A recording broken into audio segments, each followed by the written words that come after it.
Y si la humanidad hubiera comenzado así desde sus inicios, sin duda que habríamos entrado en un gran conflicto. Hubiera sido mucho más difícil que Dios pudiera formar un pueblo, que las personas pudieran creer en Él. Es decir, toda la cultura humana se hubiera visto en un terrible problema. Por eso no era parte del plan de Dios. Dios quería ayudarnos a entender que su plan consistía en algo diferente. Su plan consistía en la diversidad de pueblos que tenemos el día de hoy, de culturas, de creatividad, de cosas extraordinarias. No incluía un culto al ser humano en esta etapa de la vida. Por eso Dios tuvo que intervenir. Las intenciones y el plan de estas personas iban en contra del plan de Dios. Y esto nos da una gran lección para nosotros. Muchas veces decimos los cristianos que Dios es soberano, pero a veces malentendemos esta idea de que Dios es soberano. Algunas personas, cuando dicen que Dios es soberano, lo que entienden es que no hay nada que pase que Dios no provoque intencionalmente. Es decir, que si alguna cosa pasa, pues es que Dios es soberano, Dios lo tuvo que haber provocado. Esa es la visión en ocasiones del Antiguo Testamento. Vemos en algunos pasajes que dicen que Dios producía el mal y producía el bien. ¿Se acuerdan cuando leemos los pasajes de Job? Que decía Job, recibiremos de Dios el bien y no el mal, aunque todo el libro de Job nos enseña que no fue Dios el que provocó el mal de Job. ¿Me explico? Pero Job así creía, porque todavía no tenía la revelación completa de Dios. Hay personas que a veces entienden eso, que como Dios es soberano, Él es el que provoca todo. Pero el día de hoy, un soberano no es alguien que está inmiscuido intencionalmente en todas las cosas de su reino, sino una persona que cuando alguien va en contra de los intereses de su reino o de su país o de lo que sea, interviene para evitar que esto cause mayor daño. ¿Me explico? Es decir, el Señor no es un tirano que produce todo lo que pasa, es un soberano que cuando alguien empieza a actuar en contra de sus deseos, Él interviene y hará justicia en contra de aquellas personas que estén atentando contra el plan de Dios. De hecho, la palabra que nos dice, en la Biblia en ocasiones se traduce como voluntad de Dios, telématos o telemateu o en alguna otra conjugación, no nos habla de un plan establecido, nos habla más bien de un deseo muy fuerte que tiene el Señor. Entonces, en ocasiones, cuando la palabra de Dios dice que Él estableció ciertas cosas de acuerdo a su designio, de acuerdo a su voluntad, nos dice de acuerdo a lo que Él desea. Así que el sermón de esta tarde, hermanos, nos invita a que deseemos que este plan que tiene Dios para nosotros también se cumpla en nuestra vida. En primer lugar, Dios tiene un plan sobre lo que debería de pasar en nuestras vidas. La filosofía moderna dice que no existe el deber ser. El deber ser se refiere a lo que debería de ser, pero que no está pasando. Es decir, en la filosofía antigua decían, uno debería de ser así, aunque no sea así. Uno debería de ser honesto, aunque no sea honesto. Los gobernantes deberían de ser justos, aunque en este momento no sean justos. Es decir, eso nos dice la filosofía, que existe el deber ser, lo ideal, lo perfecto, y existe lo que es más imperfecto. Y decía la filosofía griega especialmente, que para llegar a ese deber ser, debemos de partir de lo imperfecto que somos ahorita e irnos acercando cada vez más a esa idea perfecta de sociedad, familia, ser humano, etc. El día de hoy la filosofía comenzó esta idea a forjarse con Nietzsche, con Sartre y algunos otros filósofos existencialistas. Decían, no existe el deber ser. O sea, no hay posibilidad de que haya una familia perfecta, no hay posibilidad de que haya una sociedad perfecta, no hay posibilidad de que haya un ser humano perfecto. Y decían ellos, todo lo que pasa, eso es lo que debería ser. Si alguien se suicida, eso debía pasar.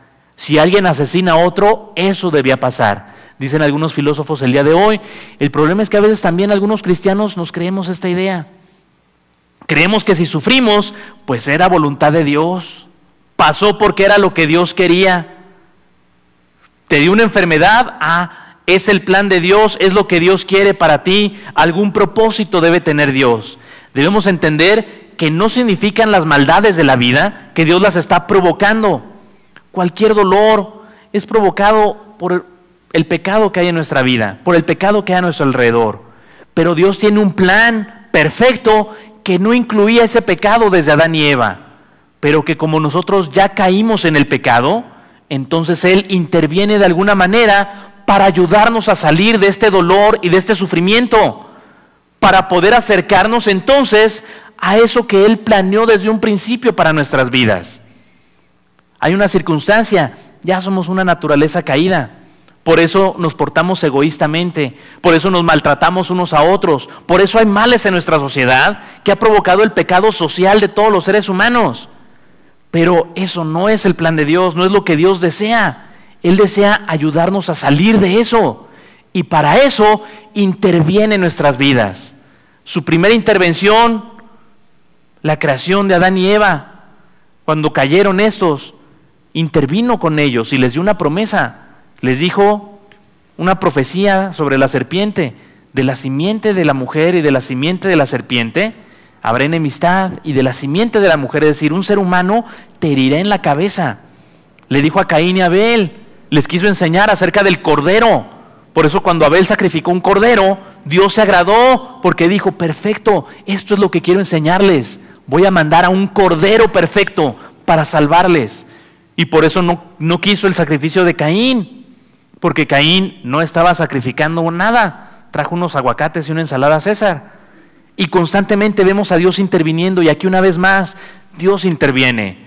Los seres humanos se están alejando de Él, están queriendo alabarse a sí mismos, y Dios dice: no, si se alaban a sí mismos se van a perder. Tienen que reconocer a Dios como su Señor. Teníamos que reconocer a Dios para poder ser salvos, y por eso Dios interviene, porque quería evitarles que se perdieran esos seres humanos y que por lo tanto perdieran a sus descendientes. Quería enseñarles: ustedes no pueden salvarse, su esfuerzo no los va a sacar del dolor, solo creer en Dios. Dios interviene en nuestras vidas, hermanos. Dios tiene un plan sobre lo que debería pasar en nuestras vidas y nos lo ofrece, y por eso intervino en Jesucristo. Por eso vino a la tierra en Jesús encarnado, para decirnos: oigan, quiero salvarles, y esto es lo que debería de pasar, nos quiso decir. Deben de creer en mí, deben aceptarme como su Señor, y entonces podrán ser felices. Aceptemos este plan, hermanos. Hagámosle caso, creamos en este plan, queramos que esto suceda en nuestras vidas. Ya lo he dicho en otras ocasiones, una diferencia entre alguien que cree en el Señor y alguien que no cree es que el que sí cree tiene ambición de algo mejor, cree que se puede tener una vida mejor, cree que se puede ser más feliz, más pleno, más sabio, mejor esposa, mejor esposo, mejor hijo, mejor hija. Y por eso le dice a Dios: ¿sabes qué, Dios? Sí te creo, quiero este plan, quiero que lo hagas realidad en nuestra vida. Dios tiene un plan, queramos que cumpla su plan. Además, Dios tiene un plan sobre nuestra misión. Déjenme, les sigo leyendo. Más bien, Dios tiene un plan para nuestro beneficio. Me salté un punto. Sigue diciendo versículo 8: así los esparció Jehová desde allí sobre la faz de toda la tierra, y dejaron de edificar la ciudad. Por esto fue llamado el nombre de ella Babel, porque allí confundió Jehová el lenguaje de toda la tierra, y desde allí los esparció sobre la faz de toda la tierra. No sé cuántos de ustedes les sonó raro la idea alguna vez de que los primeros habitantes de Mesoamérica llegaron por el estrecho de Bering. Sí saben esa historia, ¿verdad? ¿A alguien le pareció así como que extraño? Nunca pensaron así como que: ¡ay, qué viaje tan largo! Se supone, bueno, más bien es una realidad, ahí en la zona de Alaska, en algunos inviernos, especialmente fríos, el hielo se congela tanto que se queda por mucho tiempo ahí, se hace un hielo muy grueso que parece parte de la tierra. En el polo norte y en el polo sur hay islotes, pero esos islotes no se ven porque están cubiertos de hielo. Y así pasa entre Bering y Alaska, se congela tanto que queda ahí como si fuera placa continental también. Y uno puede pasar y ni siquiera siente que está flotando en el hielo. Y entonces dicen que por ahí pasaron. Ahora, ¿por qué dicen eso los científicos? ¿Por qué dicen: a ver, pasaron por ahí? ¿Saben por qué? Porque hay relatos que nos dicen que pasaron por ahí. Porque hay historias de los mesoamericanos. O sea, no es ahí que encontraron fósiles, pues no, se congela y en el siguiente verano se derrite y se hubieran perdido todas las cosas que estaban ahí enterradas.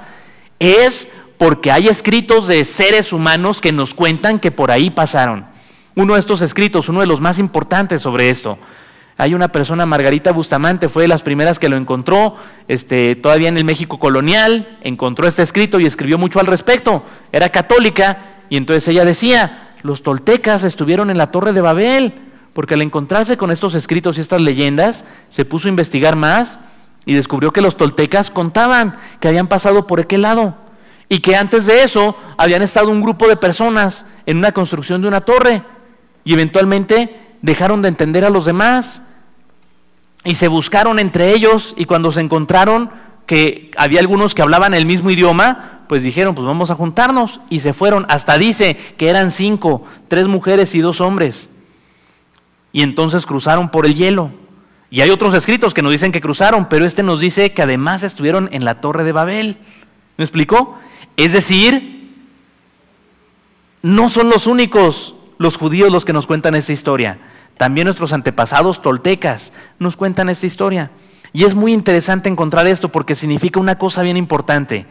Dios tenía un plan para la humanidad. Creó este planeta maravilloso, precioso. Y los seres humanos querían quedarse nomás ahí en una zona semidesértica. O sea, se iban a perder de las cascadas de Agua Azul, de Misoljá, de aquí el Valle de México, la zona más transparente del aire. Así se llamaba en tiempos de Tenochtitlan, ahora ya pues no, ¿verdad? Es decir, Dios había creado todo esto maravilloso, este planeta precioso, y los seres humanos dijeron, no, aquí nos quedamos en esta zonita nada más. Dios quería esparcirlos, quería que disfrutáramos toda esta maravilla, y por eso esparció a los humanos. Tenía algo para nosotros, un plan perfecto, maravilloso.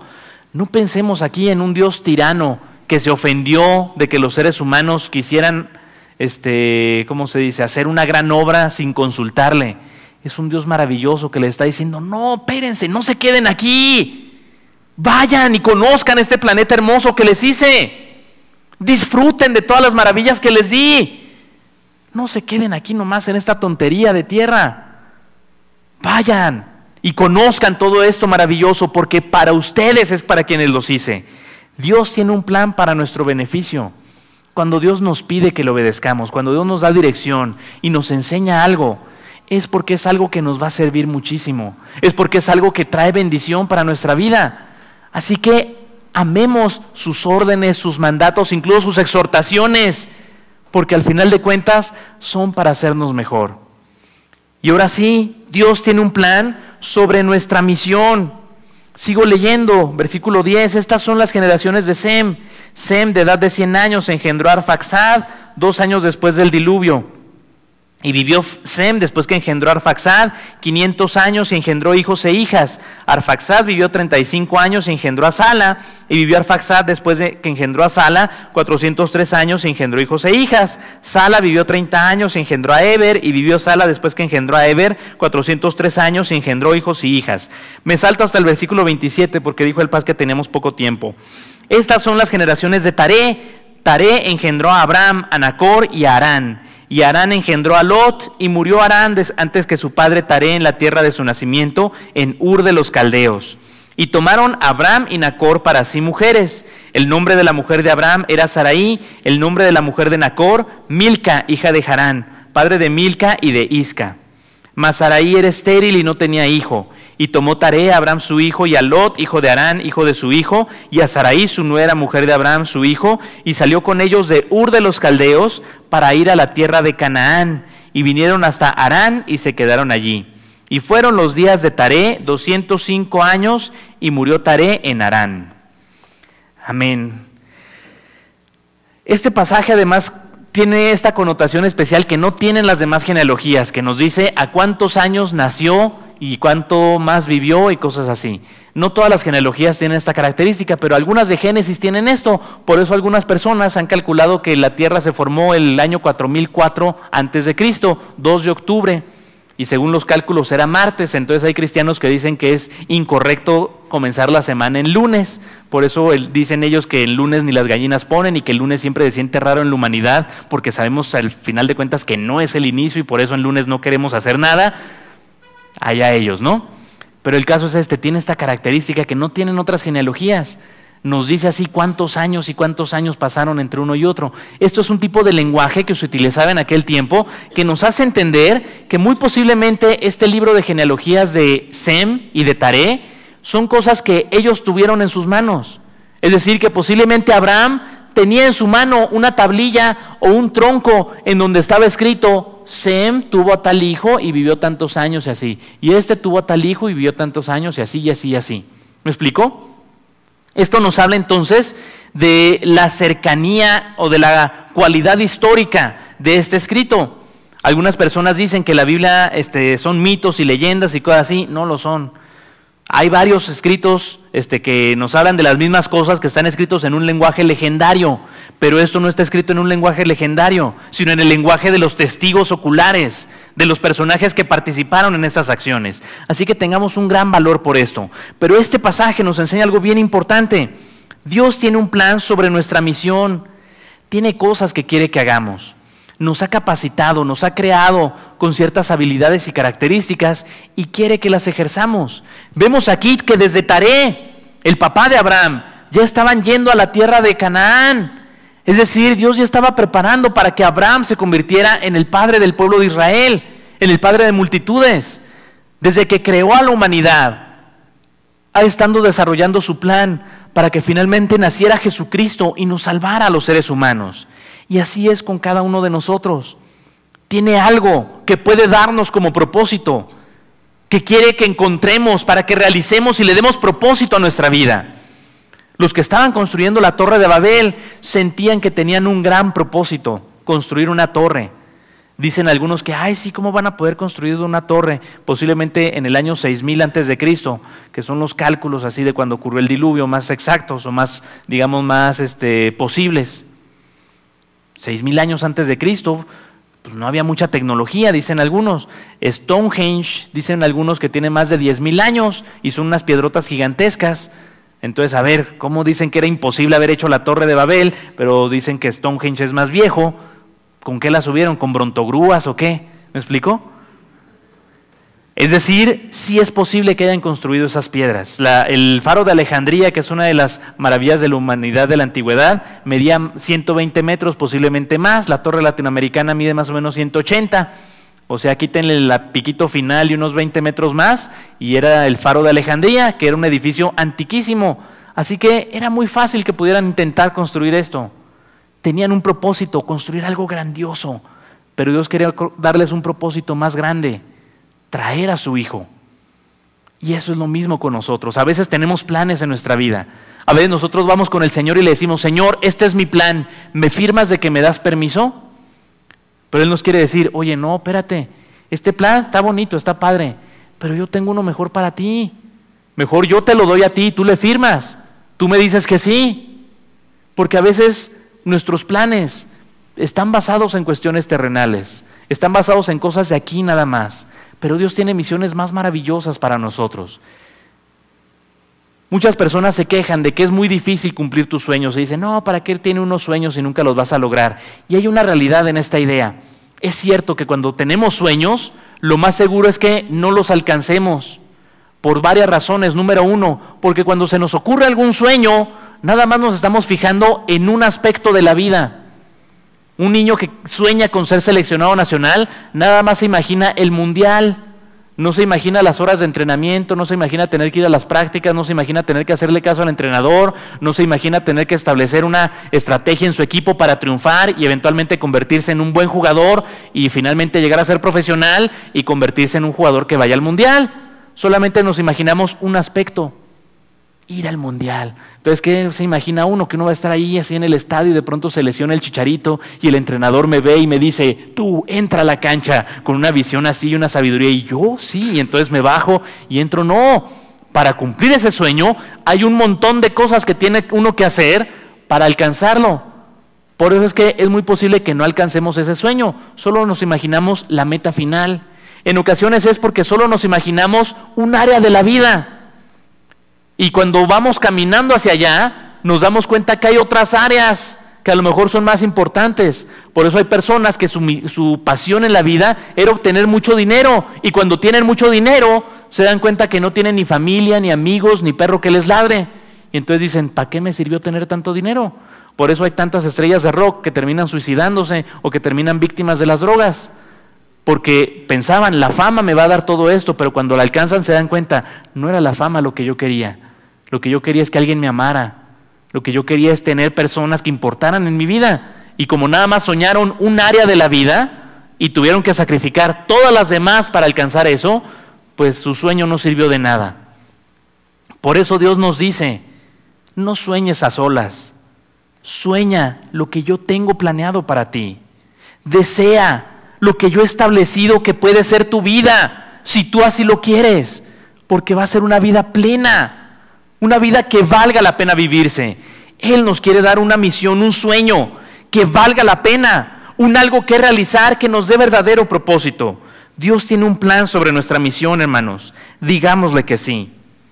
Finalmente, todo esto nos lleva a un desafío. Digámosle que sí al plan de Dios. Aceptémoslo, amémoslo y deseémoslo. Que Él cumpla su plan en nuestra vida. Porque su plan es lo que debería pasar en nuestras vidas. Nuestro pecado ha estorbado ese plan, pero Él aún lo puede realizar en nosotros.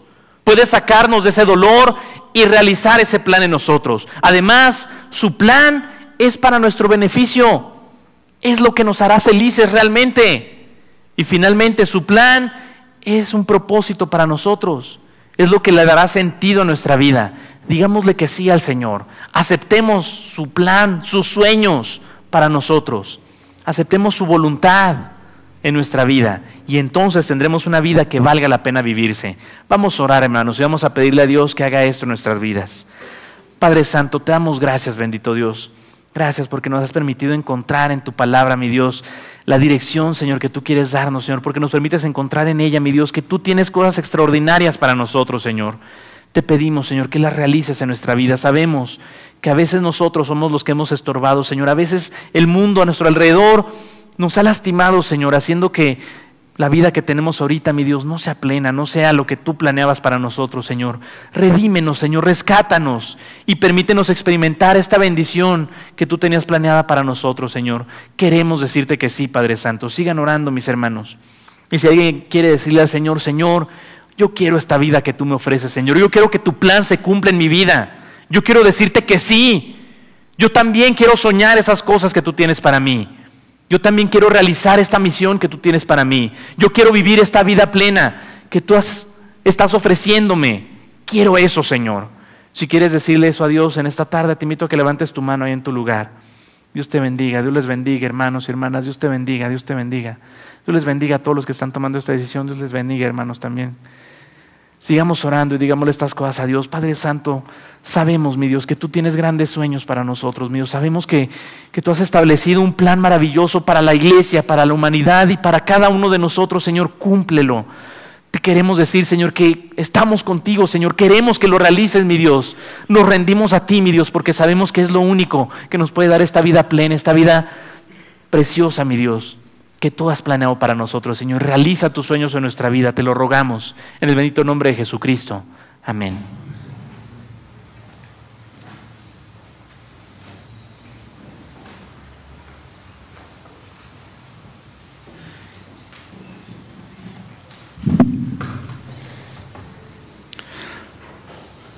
Cada uno dé como propuso en su corazón, no con tristeza ni por necesidad, porque Dios ama al dador alegre. Ofrendemos, hermanos.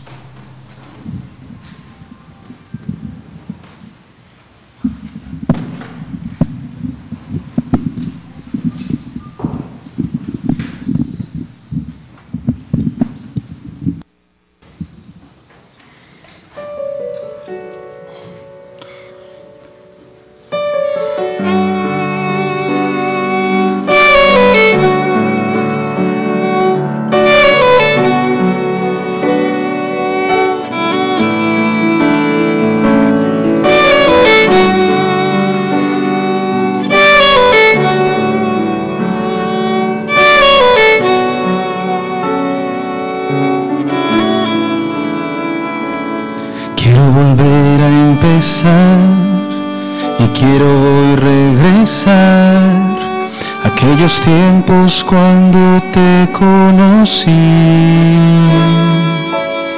cuando mi vida cambió y entraste en mi corazón y encendiste un fuego dentro de mí. Cuando siempre te buscaba y mi alma descansaba solo en ti. Cuando tú eras todo, todo para mí.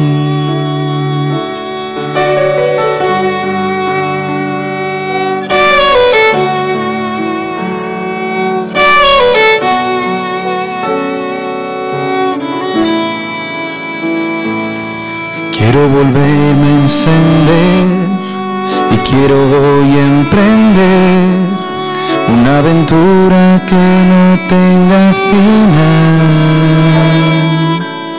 Quiero volver a empezar y quiero recuperar esa pasión que ardía dentro de mí. Quiero despertar de nuevo, despegar mi vuelo al cielo y hacia ti. Quiero ser un instrumento de tu paz. Quiero estar de nuevo cerca, mi Señor, escucharte susurrarme con tu voz. Cada día encontrarte en oración y vivir enamorado de tu amor. Quiero darte todo y no mirar atrás.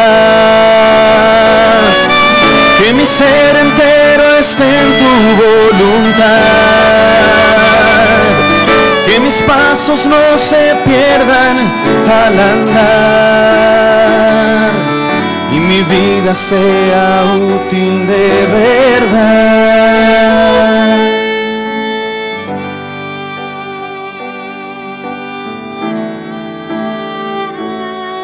Voy a volver a empezar, no voy a desperdiciar el nuevo día que me has dado, Señor.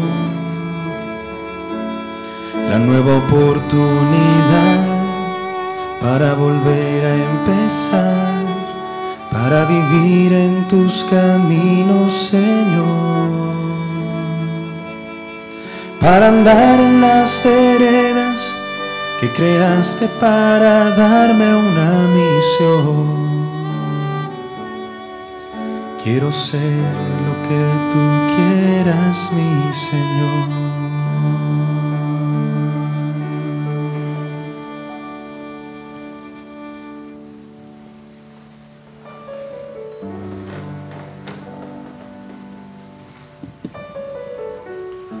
Te agradecemos, Padre, por la bendición que nos das al entregarte estos diezmos, estas ofrendas. Te pedimos que sean multiplicadas, Señor, y que podamos recibir de ellos, Señor, bendición a través del extendimiento de tu reino. Gracias te damos por el dador alegre, Señor, y te pedimos que estos bienes sean administrados con corrección. En Cristo Jesús oramos. Amén.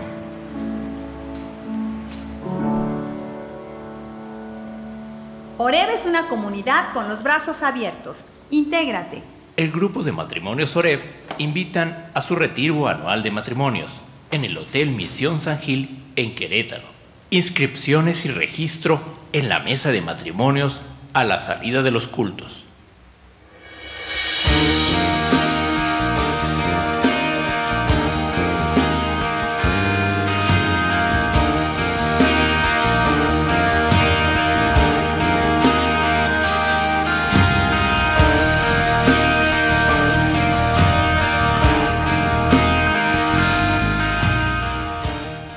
Los varones de Oreb te invitan a su primer congreso que se llevará a cabo el 29 de agosto del 2015 en el Salón Zafiro del Gran Fórum. Tendremos conferencias, talleres y mucha convivencia. La cita es a partir de las 8 de la mañana. Varones, no falten. El Grupo Más 30 invita a su próximo congreso del 2 al 4 de octubre en el Hotel La Muralla en Amealco, Querétaro. Ya puedes apartar tu lugar. Informes e inscripciones a la salida de los cultos en el Gran Fórum. Asiste.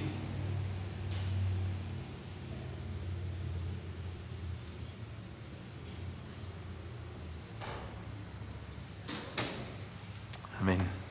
Ya sí me toca ya, ¿verdad? Sí, perfecto. Es que fíjense que estoy hablando con los familiares de la hermana, la abuelita Mari.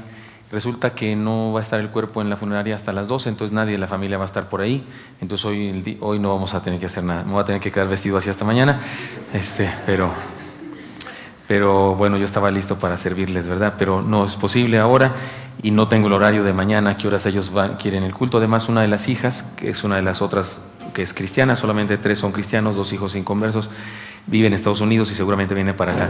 Entonces, si quieren ustedes, yo daré la noticia en la oficina para que usted tiene interés en acompañar a los hermanos, sepa el horario que se va a tener ahí un culto fúnebre.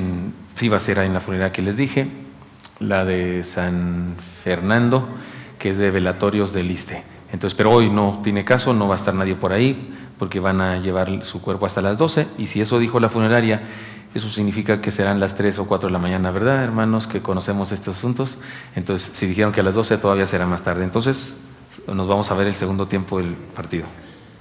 Vamos a orar, hermanos, pero solamente déjenme decirles algo. Gracias, hermano pastor, por el mensaje. Hace algunos años, yo ya era cristiano, pero no era pastor, ni siquiera soñaba con que Dios me estaba llamando para eso. Y recuerdo, los que son menores que yo, unos cuantitos años, a lo mejor se acuerdan de eso. Sí, en una de las reformas educativas del gobierno mexicano, había unos libros, cuando se empezaron a trabajar en las escuelas por objetivos. Cuando usted y yo íbamos a la escuela no había nada de eso, pero después que ya íbamos saliendo, en las generaciones anteriores, había objetivos, que el alumno comprenda. ¿Se acuerdan de eso? Todavía hay eso, pero cuando recién se hizo eso en una especie de reforma, yo recuerdo perfectamente a un compañero del barrio que me dijo: oye, yo ya era cristiano, por eso sé eso, porque él se acercó a mí porque sabía que yo era cristiano. Me dijo: ¿qué te parece esto? Y era una lectura, la Torre de Babel. Una lectura de una versión de la Biblia que no era la que yo tenía, pero era la misma historia. Y los hombres quisieron hacer nomás que decía, quisieron hacer una torre para llegar hasta Dios. Así decía esa historia. Aquí dice que para llegar al cielo. Y ahí decía para llegar hasta Dios. Y entonces su Dios se molestó con ellos y los confundió en sus lenguas y demás. Era la historia esa. Y luego venían las preguntas, y las preguntas decían cosas como estas: ¿cómo crees tú que sea este Dios? ¿Bueno o malo? Mi amigo puso malo, perverso. Eso debe estar por ahí, por eso me encantaría, no quiero tener ese libro para hacerle copias, no, era una cosa demoníaca. Ya sabemos que en el ambiente de la educación de nuestro país hay, o en esa época, más comunismo y pensamientos así, ateos. Sucede lo mismo el día de hoy. El día de hoy seguimos construyendo la Torre de Babel. Digo seguimos para que no digamos que somos los únicos buenos del mundo, pero el ser humano sigue haciendo eso, ¿verdad? Yo creo que eso, como dice el pastor Isaac, sucedió, sin duda sucedió. Pero sigue sucediendo en el sentido metafórico, sigue aconteciendo. Yo diría que si alguien pretende decir que no existió ese asunto de la torre, yo creo que sí existió, creo que fue un asunto real, como todo lo que viene en el Génesis. Sin embargo, también funciona como metáfora de algo que sucede espiritualmente. Me parece que el humanismo que inunda la humanidad es eso: el deseo de hacer algo para escribir en el cielo, gloria al hombre en las alturas, en vez de escribir gloria a Dios en las alturas. La soberbia humana de celebrar los esfuerzos humanos.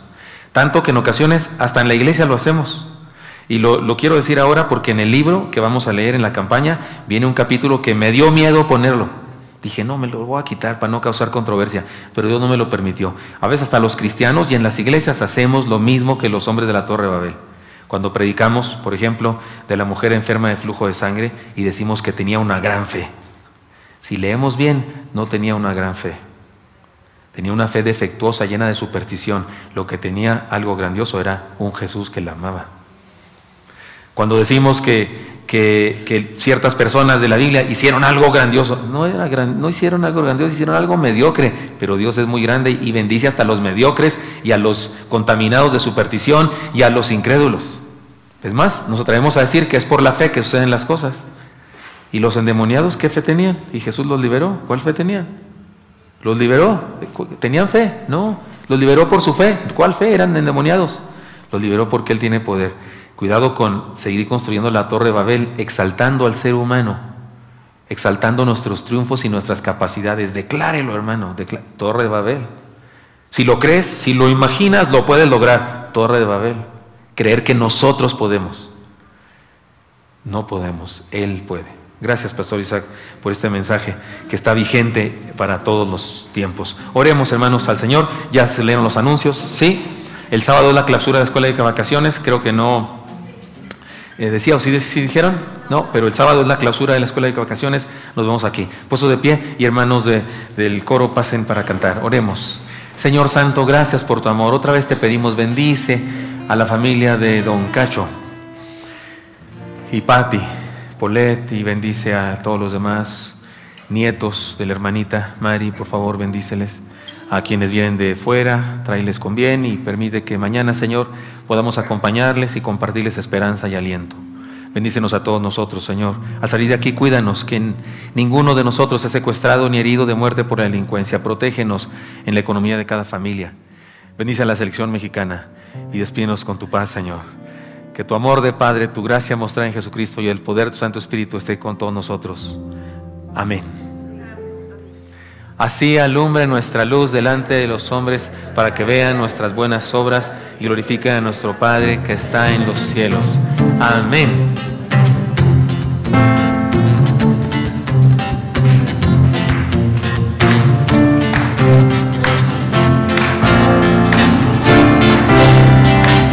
Aunque la higuera no florezca, no haya frutos en la vid,